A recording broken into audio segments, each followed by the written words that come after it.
नमस्कार, आप देख रहे हैं के मास न्यूज। मैं हूं राम सुंदर। अपने क्षेत्र की टॉप खबरों को देखने के लिए डाउनलोड करें के मास न्यूज। आइए नजर डालते हैं इस खबर पर।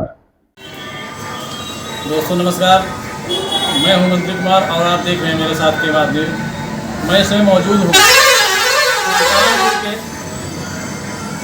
सुल्तानपुर के विधानसभा 191 कादीपुर, जहां पर हमारे साथ जुड़ चुके हैं बहुजन मुक्ति पार्टी के जिला अध्यक्ष के गौतम जी।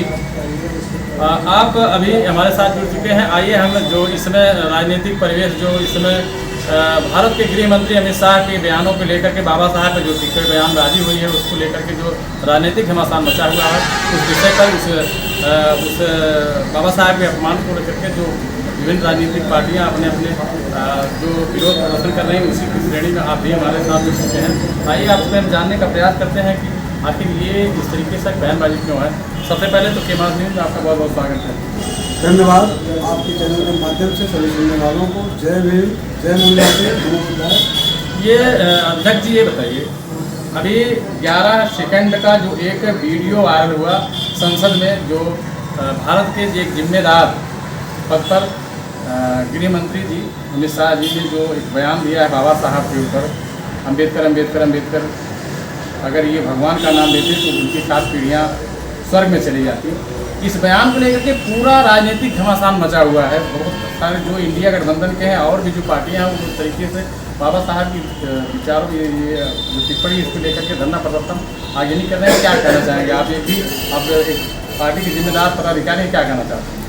सबसे पहले मैं दलितों, शोषितों, गरीबों, मजलूमों के मसीहा, विश्व में अपनी शिक्षा और ज्ञान के बल पर पहचाने वाले भारत रत्न भारतीय संविधान निर्माता बोध सत्य बाबा साहब के चरणों में श्रद्धासुमन अर्पित करते हुए भारत के गृह मंत्री अमित शाह जी को मैं कहना चाहता हूँ, ये जो उन्होंने बाबा साहब का अपमान किया, उन्होंने उनका अपमान नहीं किया, उन्हें अपनी जड़ में गर्म पानी डाल दिया।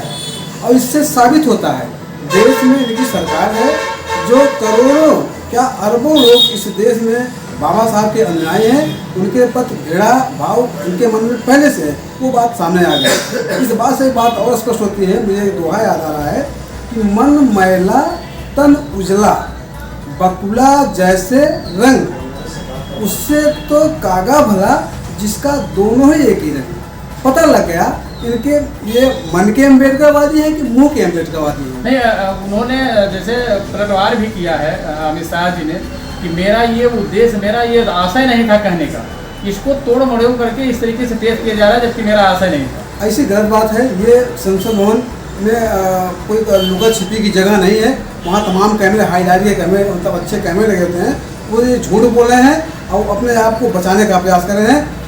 वो पूरी तरीके से बाबा साहब को अपमानजनक तरीके से कहें। अब जब दबाव पड़ रहा है पूरे देश का, देश के 1 अरब 30 करोड़ लोगों का दबाव पड़ा, तब इस तरीके से बात कर रहे हैं, ताकि उनकी मंशा साफ नहीं हो। जैसे अध्यक्ष जी जिस समाज से आप बिलोंग करते हैं, कहीं कहीं अगर बाबा साहब का संविधान न हो तो बाबा साहब का संविधान ये लागू न होता, अब बाबा साहब आ रहे होते तो शायद आप इस ऊंचाई नहीं पहुँचते।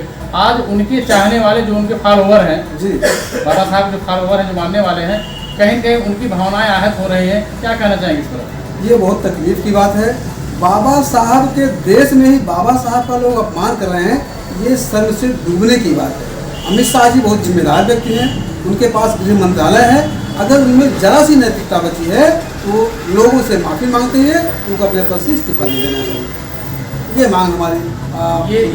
ये जो आप जिस पार्टी से बिलोंग करते हैं, कहीं कहीं वो भी एक भारत की पार्टी है और कहीं कहीं वो मूल निवासी से ही बिलोंग करते हैं। क्या कहना चाहेंगे अपने लोगों से कि इस बयानबाजी बाबा साहब अपमान को किस तरीके से आप लोग इसका कैसा आप जैसे इस्तीफा दे दें या और क्या तरीका है, या नहीं देना चाहते थे? आपकी पार्टी क्या करेगी इसके आगे? मैं बहुजन मुक्ति पार्टी जिला अध्यक्ष के गौतम पूरी जिम्मेदारी होशो हवास में मैं अपनी आवाम की तरफ से माननीय गृह मंत्री जी से इस अपमान के लिए कहना चाहूँगा कि वो लोगों से माफ़ी मांगे।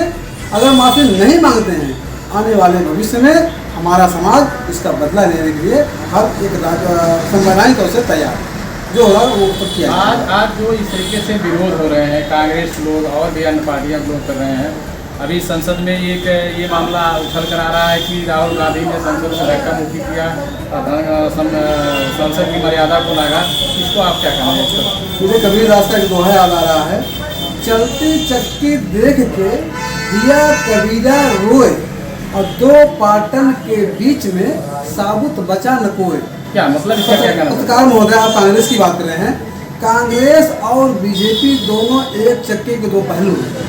आज जो बीजेपी कर रही है, कांग्रेस इसको बहुत पहले कर चुकी है। बाबा साहब का घोर अपमान किया, बाबा साहब को कितना हताश निराश किया, लेकिन बाबा साहब उस लोहे जैसे चट्टान के बने थे, कांग्रेस को परास्त होना पड़ा। ठीक उसी प्रकार आने वाले समय में बीजेपी को भी कांग्रेस की गति पे जाना होगा। इस बात को बीजेपी वाले जान लें। बाबा साहब को जो मिटाने का काम करेगा, उनका जो अपमान करेगा, उसका इस देश में विनाश तय है।